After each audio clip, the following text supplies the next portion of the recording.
그럼 이제 3장에서는 블록체인 산업이 어떻게 발전해 왔는지에 대해서 설명드리도록 하겠습니다. 이렇게 암호화폐를 제외한 영역에서도 블록체인을 활용하는 그런 연구가 활발하게 이루어지고 있습니다. 여기에 기재되어 있는 분야 말고도 계속해서 더 많은 분야로 블록체인의 적용이 확장되고 있는 추세입니다. 그러면 산업계에서 블록체인이 현재 어떻게 활용되고 있는지를 좀 더 자세히 말씀드리겠습니다. 블록체인은 그 특성상 공공 인프라 쪽에서 위력을 발휘하기가 쉬운데요. 그렇기 때문에 서울시뿐만 아니라 각 지자체에서 블록체인을 활용한 행정 서비스를 연구하고 있고, 블록체인 기반의 모바일 신분증도 선보인 바 있습니다. 그리고 올해 화두가 되고 있는 게 바로 이 DID라고 해서 분산 아이디라고 하는 건데, 어, 이후에 좀 더 자세히 설명하는 페이지가 있는데요. 이 개인정보 주권을 강화하는 그런 패러다임의 변화를 주장하고 있습니다. 그리고 민간에서는 대기업을 중심으로 특히나 물류 유통 분야에서 데이터를 추적하는 데 블록체인을 적극적으로 활용하고 있는 추세고요. 그리고 최근에는 코로나 사태에 의해서 비대면 문화가 확산되고 있죠. 그러면서 이제 전자문서, 전자계약 시장이 상당히 활발해지고 있는데, 거기에 중심이 될 수 있는 기술이 바로 블록체인 기술입니다.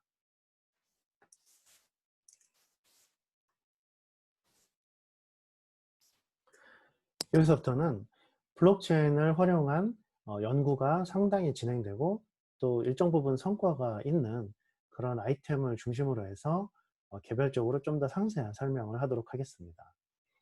첫 번째 아이템은 페이퍼리스라고 해서 이제 전자문서 형태로 존재하는 중요한 문서들, 계약서라든지 어떤 서약서들을 이제 블록체인 상에 그 해시값을 저장해 놓고 나중에 진본 확인을 하는 이제 그런 시스템입니다.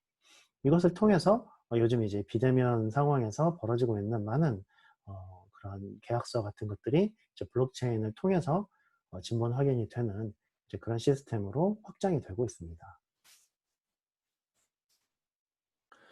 그 다음으로 말씀드릴 아이템은 바로 분산 아이디라고 하는 DID, 그리고 마이데이터라고 하는 아이템인데요. 여기서 외치는 구호는 이제 내 개인정보가 내 소유가 아니다 라고 하는 거죠. 실제로 우리는 온라인 생활을 편리하게 즐기면서 한편으로는 네이버나 카카오, 그리고 구글, 페이스북 같은 그런 거대 기업들에게 너무 지나치게 많은 우리 개인정보를 남기고 있죠. 거기서 발생하는 프라이버시 문제도 상당합니다. 근데 마이데이터나 DID에서 말하는 핵심은 이런 온라인 데이터를 한 곳에 뭉쳐 있는 그런 이제 형태로 두는 게 아니라 정말로 필요한 기관이 필요한 만큼만 가지고 있어서, 또 어디선가 나의 개인정보를 요구할 때 나의 승인을 얻어서 그 기관에 가서 그 데이터를 수집하는 이제 그런 형태로 데이터를 제공하는 게 여기서의 이제 개념입니다. 예를 들면 코로나 사태 때 이제 이태원에 방문한 그런 사람들을 행정기관에서 수집을 해야 되는데, 단지 특정 시점에 특정 장소에 누군가가 방문을 했다는 사실만 알면 되지, 거기에 이제 그 나의 성별 또는 뭐 나의 나이라든지, 또 심지어는 나의 어떤 성적인 지향까지 불필요하게 이렇게 노출되거나 공유되는 이제 그런 사태가 벌어지지 않게끔 할 수 있는 게 바로 이 DID라고 하는 기술입니다. 다음으로 설명드릴 아이템은 블록체인 기반의 투표 시스템입니다. 우리 얼마 전에도 총선을 치렀는데요. 중요한 선거를 치르고 나면 항상 여러 가지 이슈가 발생하죠. 특히나 개표하는 과정에서의 문제를 지적하는 경우가 많은데, 이렇게 블록체인 기반으로 투표 시스템을 구축하게 되면 어, 각 개개인의 투표권이 토큰화되면서 주소에 할당이 되는데, 각자는 자기 주소를 알기 때문에 자기의 투표권이 어떻게 행사됐는지를 언제든지 조회해 볼 수가 있고요. 또 개표에 대해서 궁금한 분들은 얼마든지 스스로 공개되어 있는 이 블록체인 데이터를 가지고 특정 주소에 있는 어떤 토큰이 어디로 투표가 됐는지를 집계해 봄으로써 선거 결과를 확인해 볼 수가 있죠. 그래서 비밀투표를 보장하면서도 개표의 투명성을 보장해 줄 수 있는 기술이 바로 블록체인 기술입니다. 다음으로 소개해 드릴 것은 블록체인 기반의 게임입니다. 이것은 크립토키티라고 하는 게임인데요. 디지털상에 존재하는 데이터임에도 불구하고 그 유일성을 보장받고 복제가 불가능하다는 그런 특성을 이용해서 만든 수집형 게임입니다. 이 게임상에서 내가 소유하고 있는 고양이는 아주 유일한 형질을 가진 나만의 고양이이고요. 그 특성을 이용해서 고양이들을 서로 교배를 해서 새로운 고양이를 탄생시키고 고양이를 또 판매를 할 수가 있습니다. 흥미로운 점은 상당히 비싼 값에 팔리는 고양이들이 있다는 건데요. 저는 처음에 그런 얘기를 듣고 도대체 얼마나 귀여운 고양이가 만들어졌길래 이렇게 비싸게 팔리는지 궁금했는데 나중에 알고 봤더니 이 교배 시스템을 통해서 아주 우수한 형질의 자식을 만들어낼 수 있는 그런 확률이 높은 그런 고양이들이 비싼 값에 팔리고 있는 겁니다. 그 다음으로 들 수 있는 블록체인의 아주 훌륭한 응용 분야 중에 하나가 바로 기부입니다. 우리 이따금씩 기부단체에서 기부금을 횡령했다라고 하는 그런 참 불행한 소식을 접하게 되는데요. 이렇게 블록체인을 활용하게 되면 우리 기부금이 블록체인으로 관리가 되면서 우리가 기부한 돈이 기부단체로 들어가서 정말로 어떤 수혜자한테 얼만큼 들어갔는지를 투명하게 추적할 수 있는 그런 시스템이기 때문에 기부는 아주 블록체인의 모범적인 그런 사례가 될 수가 있습니다. 다음으로 설명드릴 아이템은 바로 블록체인 기반의 실시간 정산 시스템인데요. 일단 현재는 이런 시스템이 어떻게 운영되고 있는지를 설명드리자면 예를 들면 휴대폰 결제로 게임 아이템을 구매한다라고 했을 때 사용자는 단순하게 하는 활동 하나일 뿐이지만 그런 게임 아이템을 결제했다라고 하는 데이터는 여기 통신사, 그리고 피지사, 그리고 플랫폼, 그리고 게임사 내부에 각각 다른 형태로 자기네들 입맛에 맞는 형태로 저장이 되어 있다가 나중에 월별 또는 분기별로 이제 돈을 주고받아야 되는 상황이 됐을 때 데이터를 이제 출력해 가지고 서로 맞춰보는 그런 과정이 벌어지는데요. 그런 일을 할 때마다 거의 대부분 액수가 다릅니다.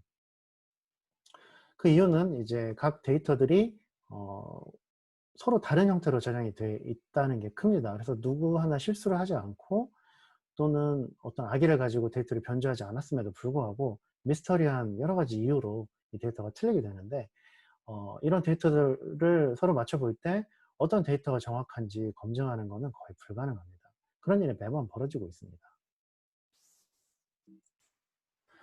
그런데 이러한 시스템을 블록체인으로 구축을 하게 되는 경우 블록체인이 바로 공유 데이터베이스로 동작을 하게 되고 각 이해 당사자들이 데이터를 자유롭게 쓰면서도 서로 함부로 유변조를 할 수 없다는 사실을 알기 때문에 정산 시에 여기에 적혀있는 데이터를 기준으로 해서 아주 정확하게 데이터를 정산할 수 있는 것뿐만 아니라 심지어는 실시간 정산도 이제 가능하게 되는 그런 시스템이 되는 거죠. 그리고 최근 각광을 받고 있는 기술이 바로 블록체인 기반의 데이터 추적 시스템입니다. 일반적인 데이터 추적 시스템은 당연히 기존의 데이터베이스로도 충분히 구현이 가능할 텐데요. 특히나 블록체인을 적용하는 데이터 추적 시스템은 복잡성이 일정선 이상으로 증가한다거나 또는 이 데이터 추적에 관여하는 그 당사자들이 약간의 그 이해관계가 미묘하게 충돌하는 경우 그런 경우에는 블록체인을 활용하는 편이 좋습니다. 그리고 또 단순히 데이터를 추적하는 게 아니라 그 데이터와 함께 같이 다니는 그런 보증서라든지 인증의 총량까지도 같이 관리를 해야 되는 그런 시스템의 경우에는 블록체인 기반의 데이터 추적 시스템이 아주 유용할 수가 있습니다. 마지막으로 IoT의 블록체인 기술의 적용을 예로 들 수 있겠습니다. 이 IoT는 블록체인과 상당히 찰떡궁합을 사람들이 기대하고 있습니다. IoT는 이제 무수히 많은 기기들이 통신 모듈을 가지고 서로 연결된다는 게 핵심인데요. 여기에는 상당히 많은 기술적인 장벽이 존재했는데 현재로서는 이제 클라우드 컴퓨팅이라는 기술이 발달하면서 많은 부분이 해결된다라고 보고 있습니다. 하지만 클라우드도 어찌 됐건 이제 인터넷을 통해서 연결되는 중앙 집중형 그림을 가지고 있어서 블록체인은 이제 통신 모듈을 가진 기기들이 모두가 블록체인 노드가 되는 그림으로써 서로 메시 네트워크를 구축할 수가 있기 때문에 그러니까 그물망 형태의 네트워크를 구축을 하는 거죠. 그렇기 때문에 보다 더 유연한 그리고 확장성 있는 그런 연결성을 가질 수가 있고요.